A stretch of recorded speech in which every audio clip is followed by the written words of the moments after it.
आज की इस वीडियो में हम 2 नई बातें जानने वाले हैं।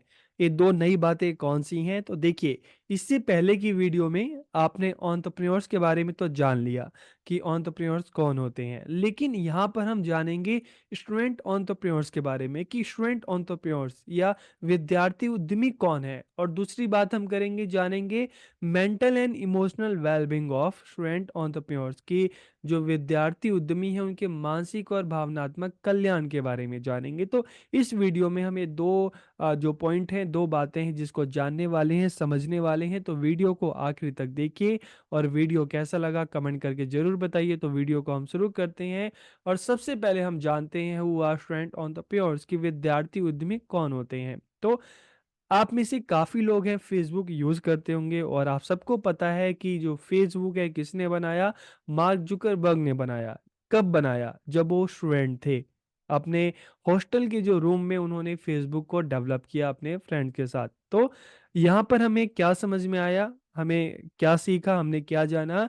कि स्टूडेंट एंटरप्रेन्योर जो कुछ इनोवेटिव करता है, जो एक बिल्कुल नया प्रोडक्ट लेकर आता है। लेकिन स्टूडेंट एंटरप्रेन्योर्स मतलब जब हम मार्क जुकरबर्ग का एग्जांपल देखते हैं कि जो भी एंटरप्रेन्योर है वो उस टाइम एक स्टूडेंट है, अपनी पढ़ाई कर रहा है और पढ़ाई करते करने के साथ-साथ उसने कुछ इनोवेटिव किया, एक नया प्रोडक्ट मार्केट में लाया जैसे मार्क जुकरबर्ग ने किया। तो मार्क जुकरबर्ग को उस टाइम हम क्या कहेंगे? Student entrepreneur. तो student entrepreneurs refers to the practice of student starting and running their own business while still pursuing their education कि विद्यार्थी उद्यमी कौन है? कि जिसने अपना शिक्षा, अपनी एजुकेशन को जारी रखते हुए अपना स्वयं का व्यवसाय शुरू करने और चलाने का उसने अभ्यास किया या उसको चलाया। तो उसे ही हम क्या कहेंगे? Student entrepreneurs. तो अब हम इसके अगर कैरेक्टरिस्टिक्स की बात करते हैं, विशेषताओं की बात करते हैं, तो they have their own business venture कि इनका अपना स्वयं का व्यवसाय या उद्यम होता है। और साथ ही साथ दूसरी इसकी क्या है terms and condition? They are currently enrolled in school और कॉलेज की वे वर्तमान में विद्यालय अथवा महाविद्यालय कॉलेज में एनरोल्ड होते हैं और साथ ही साथ उनका अपना खुद का व्यवसाय होता है जो उनके द्वारा शुरू किया गया होता है। तो उसे हम क्या कहते हैं? Student on the pure.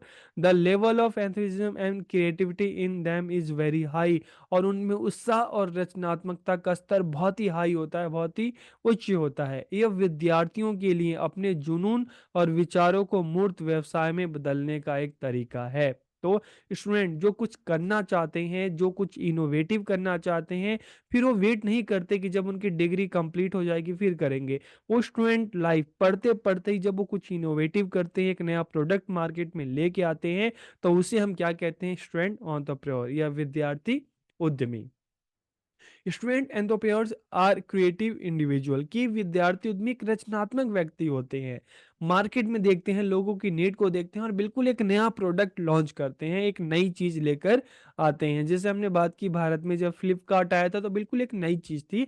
लोग मार्केट जाते थे लेकिन फ्लिपकार्ट के थ्रू मार्केट ही घर पर आ गया। दे have a passion for helping others with in their community और उनका पर्पस क्या होता है कि अपने कम्युनिटी में लोगों की हेल्प करना। जैसे फ्लिपकार्ट की बात करें, जब फ्लिपकार्ट आया था तो इसका मेन पर्पस क्या था? प्रॉफिट कमाना नहीं। तो हर कोई भी एंटरप्रेन्योर है, काम करता है तो हाँ, ये चाहता है कि उसको पैसे मिले, लेकिन इनका मेन पर्पस क्या है? जब हम स्टूडेंट एंटरप्रेन्योर की बात करते हैं तो मेन पर्पस है कि उनका जो जुनून है, जो कुछ करना चाहते हैं उसको करना और साथ ही साथ दूसरों की हेल्प करना। चाहे मार्क जुकरबर्ग ने जब फेसबुक बनाया तो एक तरह का एक प्लेटफॉर्म था जहाँ पे यूनिवर्सिटी के जो बच्चे हैं आपस में बात कर सके।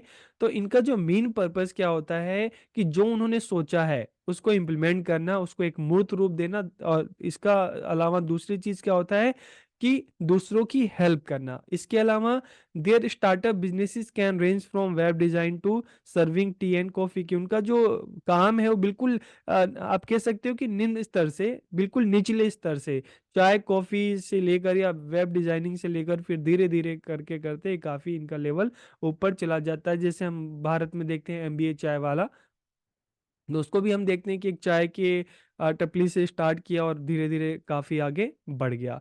तो student entrepreneurs are not motivated by money कि मनी के द्वारा प्रेरित नहीं होते। इनका पर्पस जो होता है, मेन जो स्टार्टिंग का पर्पस मनी या लाभ कमाना नहीं होता, बल्कि दूसरों की हेल्प करना या उनके अंदर का जो कुछ करना चाहते हैं, जुनून है कि हाँ मुझे ये करना है, तो वो अंदर की जो चाहत है उसको इम्प्लीमेंट करना, तो उनका मेन पर्पस यही होता है कि एक तरह से दूसरों के लिए एक कुछ करना चाहते हैं, सोसाइटी के लोगों के लिए कुछ इनोवेटिव करना चाहते हैं, तो इनका मेन पर्पस लाभ कमाना नहीं होता। They have a strong desire to do something new and creative, कि उनमें कुछ नया और रचनात्मक करने की तीव्र इच्छा होती है। दे आर लेस कॉम्पिटिटिव, ये तो वो इतने कॉम्पिटिटिव नहीं होते, बल्कि वो कुछ करना चाहते हैं। कंपटीशन तो कब आता है कि जब हम दूसरों से आगे बढ़ना है हमें, लेकिन यहाँ पे उनको उनका इच्छा दूसरों से आगे बढ़ने की नहीं, बल्कि जो उन्होंने सोचा है, जो एक कुछ नया करना चाहते हैं वो चीजें करनी है। दे इंजॉय देयर वर्क, वे अपने काम का आनंद लेते हैं, तो ये इनकी विशेषताएं हैं। तो यहाँ तक आपको समझ में आ गया होगा कि स्टूडेंट एंटरप्रेन्योर्स कौन होते हैं, उनके बारे में आपको पता चल गया होगा। अब हम अगर इनके मेंटल एंड इमोशनल वेलबींग की बात करें तो इसको भी हम जान लेते हैं। तो अभी तक जो इनकी विशेषताएं हमने देखी, वहां से हमें क्या क्या चीजें पता चला, चाहे हम मेंटल बात करें या इमोशनल वेलबींग की, अगर यहाँ पे बात करें, क्रिएटिव होते हैं। ये बहुत ज्यादा क्रिएटिव होते हैं, जो भी सोसाइटी में चला आ रहा है तो इनके प्रोडक्ट सबसे हटकर कुछ नया करने की चाहत इनकी होती है, तो बहुत ज़्यादा ये क्या होते हैं, क्रिएटिव होते हैं। चाहे हम भारत में ओला की बात करें, उबर की बात करें, जोमेटो की बात करें, स्विगी की बात करें, फ्लिपकार्ट की बात करें, मिंत्रा की बात करें, तो जो भी आप ये देखोगे नए नए प्रोडक्ट आए, ये कुछ ये सोसाइटी में जो चले आ रहे थे उससे बिल्कुल हटके था। और मेन पर्पस क्या था उस टाइम, कि लोगों को मतलब लाभ पहुंचाना, लोगों की लाइफ को और ज़्यादा इजी करना। इसके अलावा पैशनेट होते हैं, जुनूनी होते हैं, कुछ करने की इनमें इच्छा होती है, और माइंड में बिल्कुल होता है कि नहीं मुझे करना है तो करना है। और हेल्पफुल नेचर होता है इनका, जो नेचर होता है, जो स्वभाव होता है, हेल्पफुल होता है। इनके जो भी प्रोडक्ट हैं सोसाइटी के लोगों की हेल्प के लिए ही आए हैं, बाकी थॉट फॉर द फ्यूचर, भविष्य के लिए इनका विचार होता है कि अभी जो प्रोडक्ट लॉन्च कर रहे हैं भविष्य में इसका क्या फायदा है।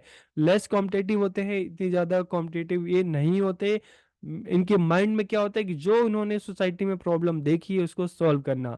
एनर्जेटिक माइंड होता है इनका, बिल्कुल डिजायर टू चेंज, और परिवर्तन करने की इनकी इच्छा होती है। तो ये इनके पॉइंट जो है, आप इसमें मेंटल एंड इमोशनल वेलबींग में ये सारे आप पॉइंट यहाँ पर आप डाल सकते हैं। तो यहाँ पर आपको समझ में आ गया होगा कि स्टूडेंट एंटरप्रेन्योर्स क्या होते हैं, और इनके मेंटल एंड इमोशनल वेलबींग के बारे में भी हमने समझ लिया, जान लिया। तो वीडियो आपको कैसा लगा कमेंट करके जरूर बताइए। आप सबका बहुत बहुत धन्यवाद।